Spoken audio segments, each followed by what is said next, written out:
BNP ক্ষমতায় এখনো আসেনি, তাই যা শুরু করছে দেশে। বিএনপি ক্ষমতায় আসলে যে কি করবে এটা আমাদের ভালো করে বোঝা হয়েছে। অনেক দিন পর একটা দল ক্ষমতায় এসেছে, তো আমরা চাই না তো যে সে ক্ষমতায় না আসুক, আমরা চাই সে ক্ষমতায় আসুক। কিন্তু তার যে নেতাকর্মীরা, তাদের আচরণটা দেখুন, দেখুন না, দেখেন। আচ্ছা, আমি বিএনপির নাম নিয়ে কোনো কথা বলেছি?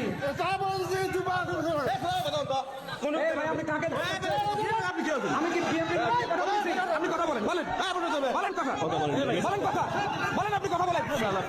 দেখছেন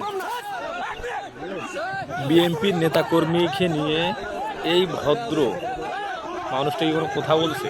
সে একজন বক্তা, সে একজন আলেম, তো কি থেকে কি করলো?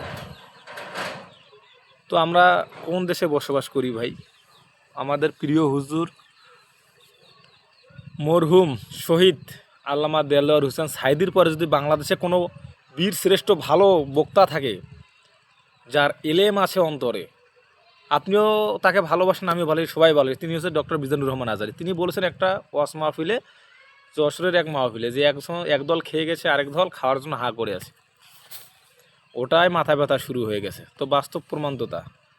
তোমরা যে দেশে এসে কি করবা, দেশে সরকার হয়েছে কি করবা, তা ওটা ভালো করে বোঝা হয়েছে। আমাদের তারেক রহমানের আরেকটা কাণ্ড দেখেন, একটা ভোটার আইডি কার্ড নাম ভুল, সেটা ঠিক করতে মাত্র কয়েক মিনিট, কয়েক ঘন্টা। ভোটার আইডি কার্ড তো পাইছে আরও আগে, দিছে 24 ঘন্টা। আর আমরা যদি সেটা নিতে চাই, তো দালালরা যে কত টাকা দিতে হইব এর তো কোনো হিসাবে নেই।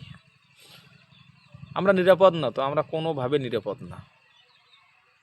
তো ভোট কাকে দিব আমরা অবশ্যই ভেবেচিন্তে ভোট দেব। ওরা দেশে এসে কি করবে জানেন? ওই যে আমার পিছনে গাছগুলো দেখছেন না, এই গাছগুলো আগে গোড়াটা কাটবো, মোটা মোটা গাছটা।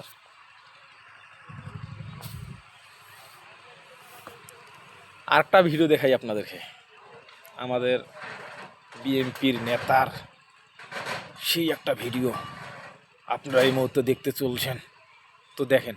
উত্তরের আগেই তো বকর বকর করতেছেন, আমার উত্তরটা দিতেই দেন। আমার কথা তো বলতে দেবেন, তা বলতে না দিলে আমি কি করে বুঝাবো? ফালতু কথা বলিছেন, বলো খবরদার। ল্যাঙ্গুয়েজ সোজা করেন, ল্যাঙ্গুয়েজ সোজা করে বলেন। আমি বলছি আমার কথা তো বলতে দেবেন। ল্যাঙ্গুয়েজ সোজা করে দেবো কিন্তু একদম বিয়াদব লোকম নেগার।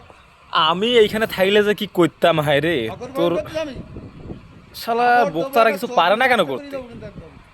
দে দুইটা ধরে একবারে কানের দিছে, গালে গরম কইরা দে, ওর নেতা মেতা ছুটাই দে, হয় মরবি না হয় বাঁচবি, বাঘের মতো হুঙ্কার দিবি। আমি বলছি আমার উত্তরটা তো দিতে। তোমারে থ্রেট করে, উত্তরটা তো দিতে। ওর ভুল ধরছে তো কি হয়েছে? ওর আলেম, ওখানে শিক্ষক, সব ছাত্র, মাহফিলের মাঠে কি সব ছাত্র? তোমার ভুল ধরছে তো কি হয়েছে? তুমি এমপি হয়েছে কি হয়েছে? পেটটা আমার ফাইজলামি করে। সময় আছে, ভালো হয়ে যাও। ভোট ভোট ভালো করে পাবা না তোমার জীবনে, আরো পাবা না। এমপি তো দূরে কোথাও, চেয়ারম্যান হওয়ার যোগ্যতা তোমার নাই। বেয়াদব কোথাকার।